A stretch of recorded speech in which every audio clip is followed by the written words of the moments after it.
بسم الله الرحمن الرحيم. الحمد لله رب العالمين، وصلى الله وسلم وبارك على نبينا محمد وعلى آله وأصحابه أجمعين. أما بعد، فما زلنا مع عقيدة أهل السنة والجماعة، العقيدة الواسطية.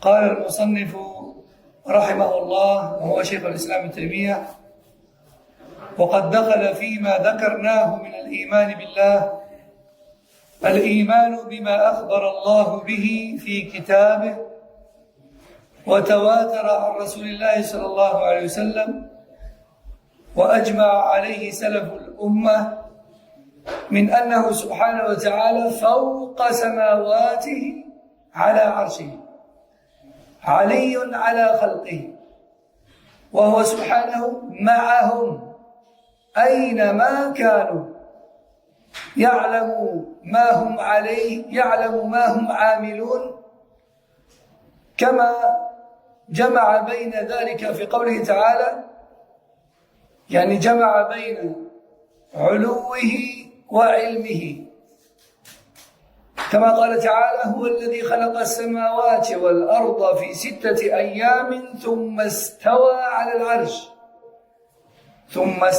على العرش يعلم ما يلج في الأرض وما يخرج منها وما ينزل من السماء وما يعرج فيها وهو معكم أينما كنتم والله بما تعملون بصير. إذن هنا ذكر المصنف أولا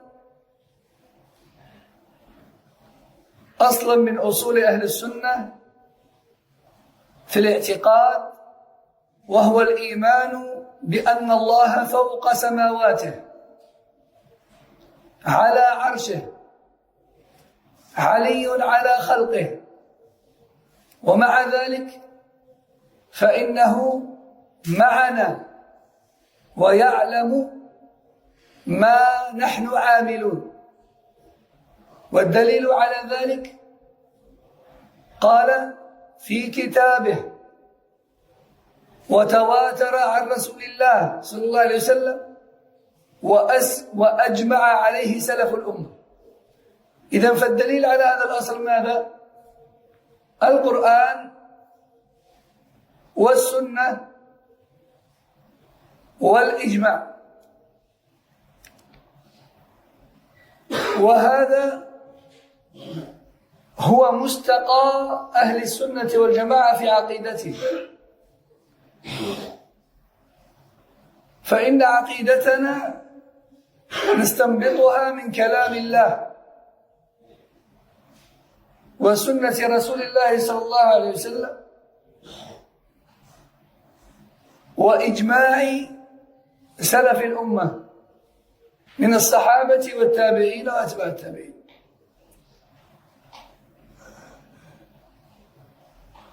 لا تستنبط العقيدة من القياس ولا من الاستحسان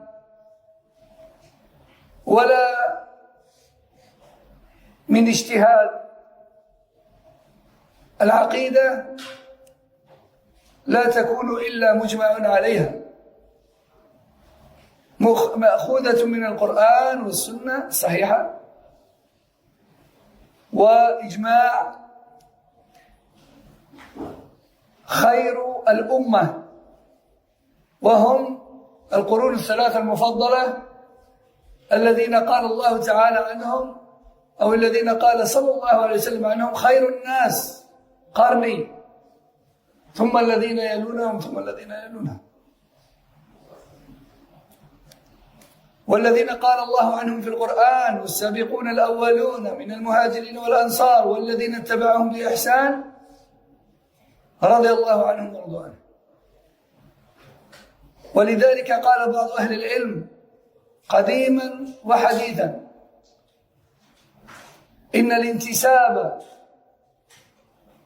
إلى مذهب السلف انتساب إلى العصمة، لأن الله ورسوله صلى الله عليه وسلم ضمن لنا فيهم الهدى لأن الله قال رضي الله عنه. فإذا أخبرنا الله أنه رضي عن هؤلاء الرجال فمعنى ذلك أن عقيدتهم وعملهم لا يكون إلا صحيحا صالحا. Donc, Cheikh al-Islam Ibn Taymiyyah rahimahullah continue à dire dans son livre Al-Wasitiyya, dans lequel il nous résume la croyance que nous sommes censés avoir et que nous devons avoir, fait partie de la foi en Allah, comme celui-ci nous a informé dans le Coran et son prophète sallallahu alayhi wa sallam dans As-Sunnah, et comme ont été unanimes dessus les pieux prédécesseurs de cette Ummah. Donc, là on parle d'un point qui est dans le Coran et la Sunna authentique et sur lequel ont été unanimes les premiers de la Ummah. Unanimes, les premiers de la Ummah, ils n'ont pas divergé là-dessus. On est donc en train de parler d'un fondement, parmi les fondements d'Ahl Sunnah wal Jama'ah. On est en train de parler d'un fondement parmi les fondements d'Ahl Sunnah wal Jama'ah. Celui qui l'a pour conviction fait partie de leurs suiveurs. Celui qui le contredit est un innovateur égaré.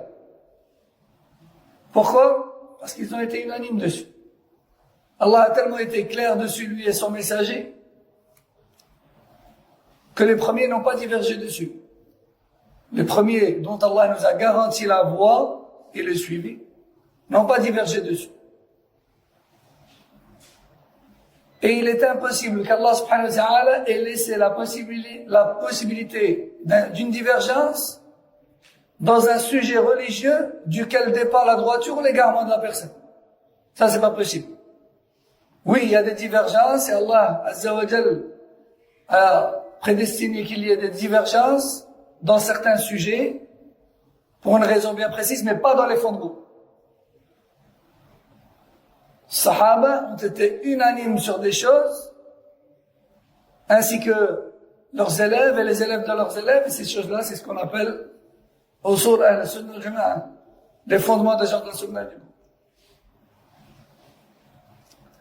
Et ici, justement, il nous parle d'un fondement. Il a dit, fait partie de la foi en Allah, comme stipulé dans le Coran, et la sunna du prophète sallallahu alayhi wa sallam, et le consensus des premiers de la Ummah, le fait de croire qu'Allah est au-dessus des cieux, au-dessus de son trône, élevé au-dessus de toute la création. Et malgré cette élévation et cette grande distance entre nous et lui, il est avec nous et il sait parfaitement tout ce que nous faisons. Allah a rassemblé entre les deux, entre son élévation lointaine au-dessus de la création et entre sa connaissance parfaite de ce qu'on fait. Il est très haut, mais en même temps il est très proche. Il sait parfaitement tout ce que l'on fait. Il a rassemblé entre ces deux choses, l'élévation et la connaissance parfaite de ce que l'on fait, dans le verset numéro 4 de Surat Al-Hadid, Surat le Fer, qui a pour sens: Allah est celui qui a créé les cieux et la terre en 6 jours, puis qui s'est élevé au-dessus du trône. Il connaît parfaitement tout ce qui pénètre la terre et tout ce qui en sort, tout ce qui descend du ciel et tout ce qui s'y déplace. Et malgré cela, il est avec vous, où que vous soyez. Et il voit parfaitement tout ce que vous faites. Verset numéro 4, Surat Al-Hadid. Donc, quel est le fondement qui nous a cité ici? L'élévation d'Allah au-dessus de la création tout entière et s'accompagne à travers son omniscience et sa vue, son omniscience et sa clairvoyance subhanahu wa ta'ala. قال المصنف وليس معنى قوله وهو معكم أنه مختلط بالخلق فإن هذا لا توجبه اللغة وهو خلاف ما أجمع عليه سلف الأمة وخلاف ما فطر الله عليه الخلق بل القمر آية من آيات الله من أصغر مخلوقاته وهو موضوع في السماء وهو مع المسافر أينما كان وهو سبحانه فوق العرش رقيب على خلقه مهيمن عليهم مطلع إليهم إلى غير ذلك من معاني ربوبيته.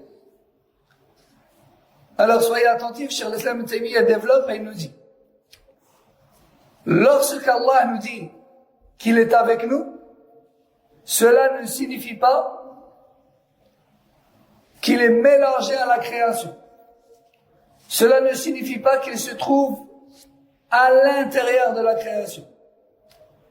Cela ne signifie pas que son essence est mélangée à la création. Pas du tout. Car cela n'est pas un sens imposé par la langue. Et quand on dit Allah est avec nous, ça ne veut pas forcément dire qu'il est avec nous de par son essence. Hein? Linguistiquement. Comme on se le dit entre nous. Lorsque tu es au téléphone avec quelqu'un qui est loin,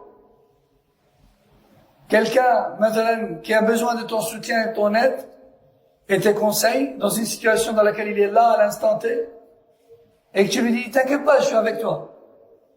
Est-ce que ça veut dire que tu es présent avec lui physiquement là-bas? Pas du tout.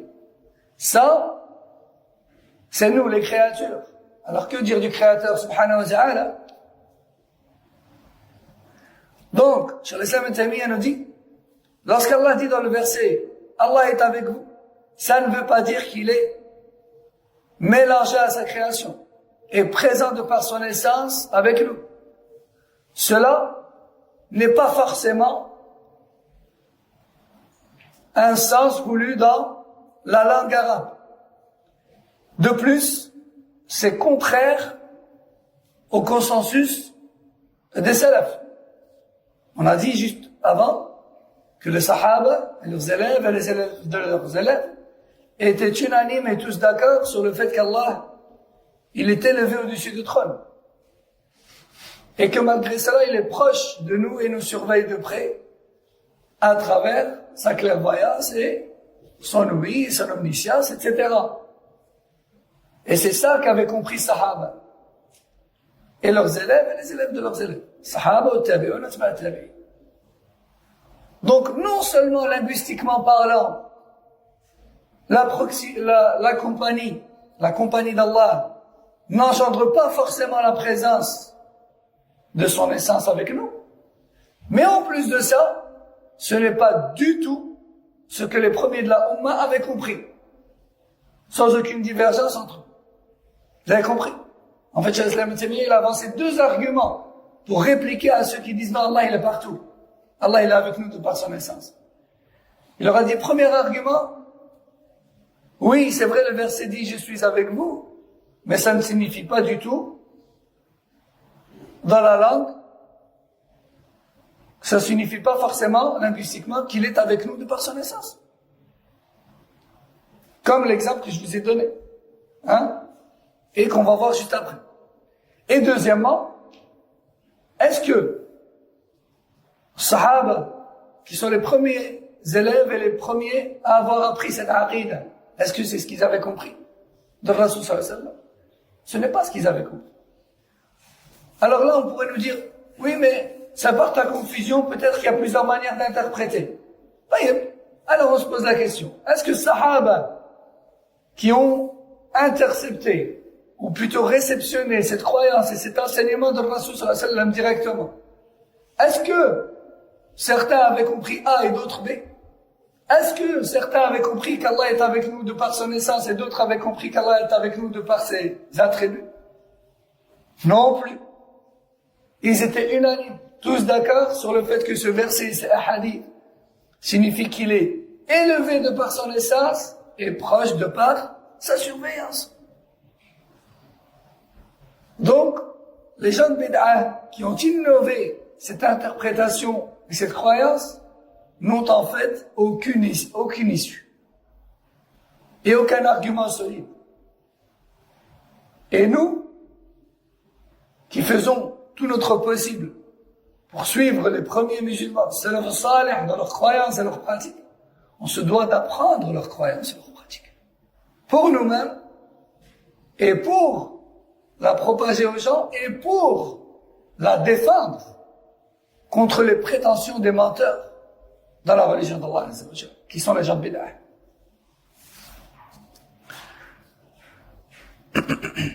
Cheikh al-Islam ibn Taymiyyah, rahimahullah, nous dit, de plus, la saine nature qu'Allah a placée en nous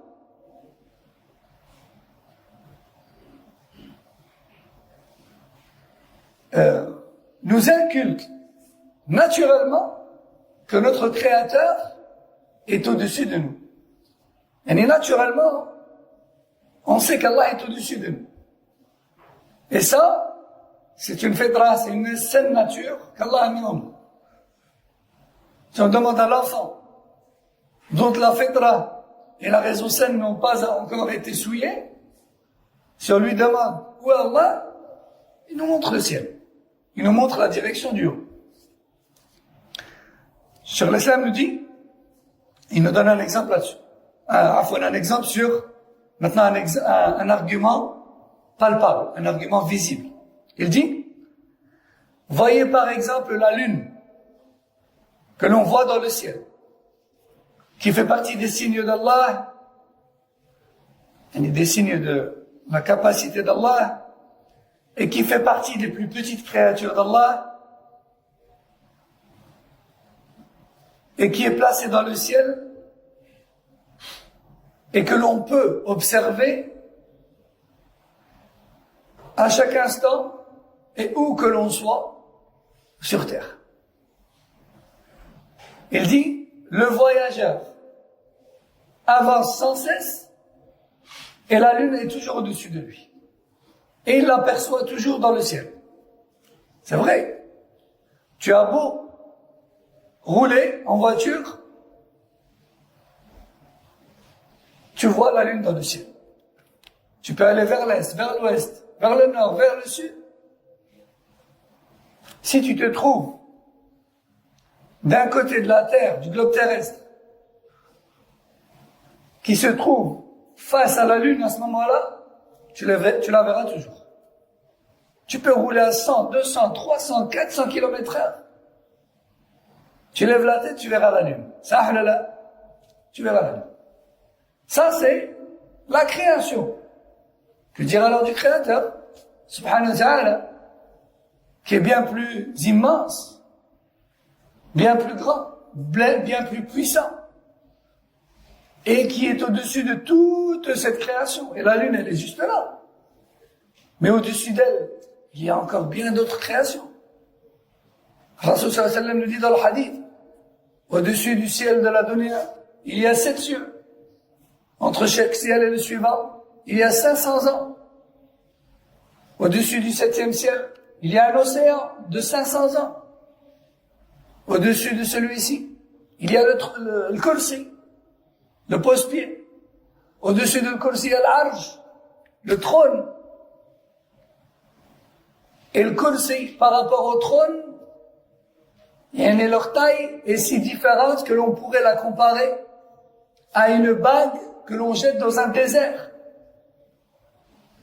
Une bague par rapport au désert. On la voit même pas. Ça, là. Eh bien, cette différence énorme, c'est l'exemple qu'Allah c'est l'exemple que Rasul sallallahu alayhi wa sallam nous a donné pour que l'on prenne conscience de la différence entre la taille de le kursi, le pose-pied, et le trône, l'arsh.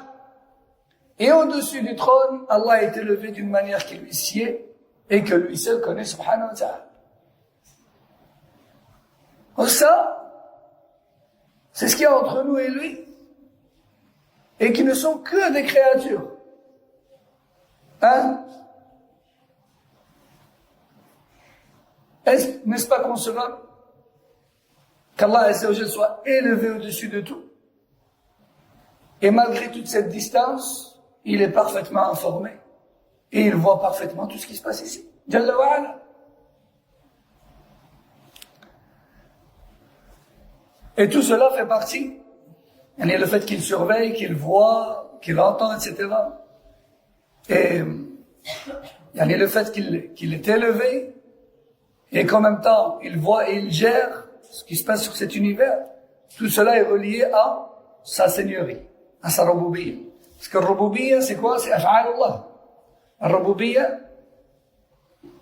l'unicité d'Allah dans sa seigneurie, c'est le fait de reconnaître ce que seul lui peut faire. Et seul lui peut créer, s'élever au-dessus de toute la création de l'univers et surveiller de là-haut. Seul lui peut faire cela, subhanahu wa ta'ala, puisqu'il est le seul créateur. ثم قال المصنف وكل هذا الكلام الذي ذكره الله من أنه فوق العرش وأنه معنا حق على حقيقته لا يحتاج إلى تحريف ولكن يصان عن الظنون الكاذبة. Et tout ce qu'Allah vient de nous citer dans ce verset, à savoir son élévation au-dessus du trône, ainsi que sa proximité de la création, est à comprendre et interpréter avec son sens réel, et non pas un sens figuré. Pourquoi il dit ça? Parce que les sectes parmi les philosophes, Sha'ira, Mu'tazila, Jahmiya, comme vous savez, ils rejettent ces attributs-là. Mais vous allez me dire, comment est-ce qu'ils peuvent rejeter qu'Allah est élevé au-dessus du trône et qu'il sait parfaitement tout ce qui se passe ici, malgré tout, alors que c'est stipulé dans le Coran? Comment ils rejettent ça? Eh bien, en fait, ils disent pas on rejette le verset. C'est juste qu'ils interprètent à leur manière, en se basant sur leur opinion personnelle et leur philosophie. Ils disent que ce sont des sens figurés et non pas réels. Hein? Et maintenant, nous, quand on parle, on dit maintenant, ah, j'étais mort de rire. Est-ce que j'étais vraiment mort? Je suis mort et je suis revenu à la vie. Donc, j'étais mort ici. C'est pas un sens réel. C'est un sens figuré, ça. Mais est-ce qu'Allah Azza wa Jal, lorsqu'il parle de lui, lorsqu'il se décrit dans le Coran ou le Sunna, c'est un sens figuré? Ou c'est un sens réel? On pose la question aux Sahaba. L'ont-ils compris un sens réel ou un sens figuré? Ils ont été unanimes et tous d'accord sur l'interprétation à un sens réel et non pas figuré. Et ça aussi, c'est une réplique supplémentaire aux gens de bid'a parmi les philosophes.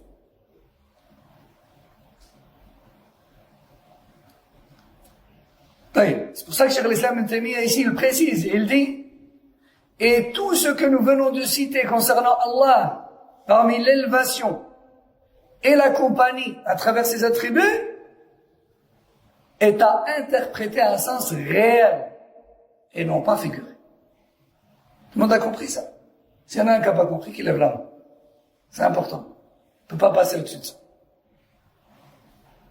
طيب. ثم قال ودخل في ذلك الإيمان بأنه قريب من خلقه.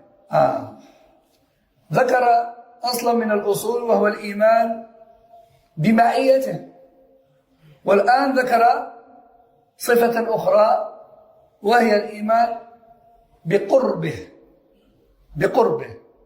هناك المعية وهناك القرب. قال بأنه قريب من خلقه كما قال سبحانه وتعالى وإذا سألك عبادي عني فإني قريب أجيب دعوة الداعي إذا دعان فليستجيبوا لي وليؤمنوا بي لعلهم يرشدون. وقال صلى الله عليه وسلم إن الذي تدعونه أقرب إلى أحدكم من عنق راحلته. Après nous avoir parlé de l'attribut de la compagnie et le fait qu'Allah est avec nous, donc c'est la compagnie. Comment? À travers sa surveillance, à travers sa clairvoyance, son ouïe, etc.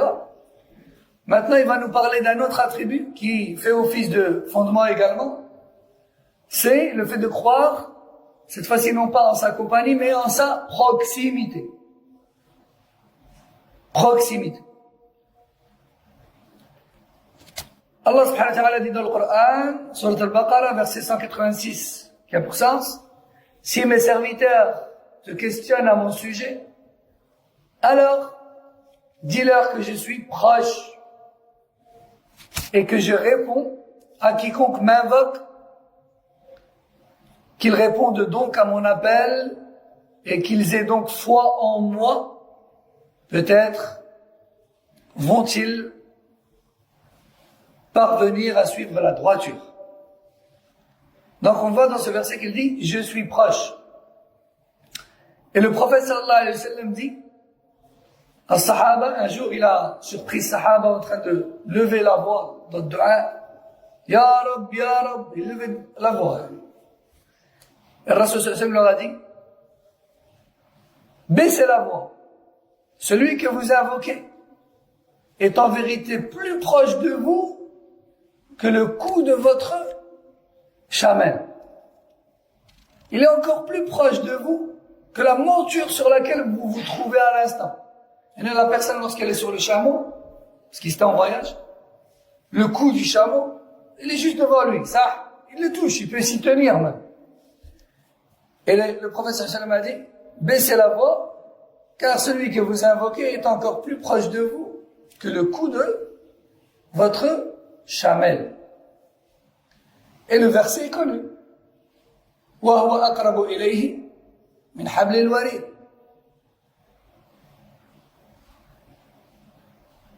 وَلَقَدْ خَلَقْنَا الْإِنسَانَ وَنَعْلَمُ مَا تُوَسْوِسُ بِهِ نَفْسُهُ وَنَحْنُ أَقْرَبُ إِلَيْهِ مِنْ حَبْلِ الْوَرِيدِ. Nous avons créé l'être humain. Allah dit, nous avons créé l'être humain. Et nous savons parfaitement ce que son âme lui insuffle. Car nous sommes en effet plus proches de lui que sa veine jugulaire. Et ce verset, en fait, il est encore plus frappant que le hadith. Parce que le hadith, il dit quoi? Allah est plus près de vous que le cou de votre chamelle. Le cou de la chamelle, quand on est dessus, il se trouve quand même à quelques dizaines de centimètres de nous. Le verset lui dit, il est plus proche de vous que votre veine jugulaire, que votre propre cou à vous. Yani, il est plus proche de nous que nous-mêmes. Allah est plus proche de nous que nous-mêmes. Forcément, il nous a créés. Il nous connaît mieux que nous-mêmes. Il nous voit mieux que nous-mêmes. Il nous entend mieux que nous-mêmes. Et cette croyance-là, à savoir qu'Allah est proche de nous, et même plus proche de nous que nous-mêmes, c'est également un fondement, parmi les fondements de la nation de l'humain. Allah subhanahu wa ta'ala l'a donc stipulé dans le Coran, son prophète sallallahu alayhi wa sallam dans la Sunna. Cheikh al-Islam Ibn Taymiyyah termine ce passage en disant وما ذكر في الكتاب والسنة من قربه ومعيته لا ينافي ما ذكر من علوه وفوقيته فإنه سبحانه ليس كمثله شيء في جميع نعوته وهو علي في دنوه قريب في علوه. Donc Cheikh al-Islam Ibn Taymiyyah dit Allah nous a donc informé dans le Coran ou le Sunna de sa proximité et de sa compagnie. Et cela ne contredit en rien son élévation au-dessus de tout. Car en effet, Allah est exceptionnel. Rien ne lui ressemble. Parce que nous, les créatures, entre nous en général, si on est